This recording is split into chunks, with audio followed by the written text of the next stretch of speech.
12 ज्योतिर्लिंग भाग 3 पाचवं ज्योतिर्लिंग. पाचवं ज्योतिर्लिंग केदारेश्वर.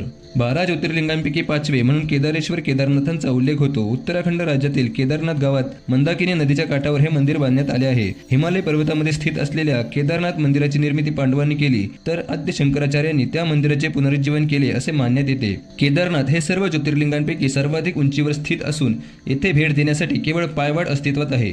गौरीकुंडहून 14 किलोमीटर लांबीचा खडतर प्रवास करूनच केदारनाथ मंदिराचे दर्शन घेता येते. 2013 साली उत्तराखंडमध्ये आलेल्या विध्वंसक पुरामध्ये केदारनाथ गाव पूर्णपणे वाहून गेले व मंदिर परिसराचे देखील मोठे नुकसान झाले, परंतु दगडी केदारनाथ मंदिराला मात्र धक्का पोहोचला नाही. नंबर 6 भीमाशंकर. भीमाशंकर हे पुणे जिल्ह्यातील खेड तालुक्यात स्थित आहे. भीमाशंकर हे ठिकाण सह्याद्रीच्या प्रमुख रांगेत असून अतिशय घनदाट अरण्याने वेढले गेले आहे. हेमाडपंथी पद्धतीचे हे मंदिर सुमारे 1200 ते 1400 वर्षापूर्वीचे आहे. मंदिराच्या छतावर व खांबावर सुंदर नक्षीकाम आढळते.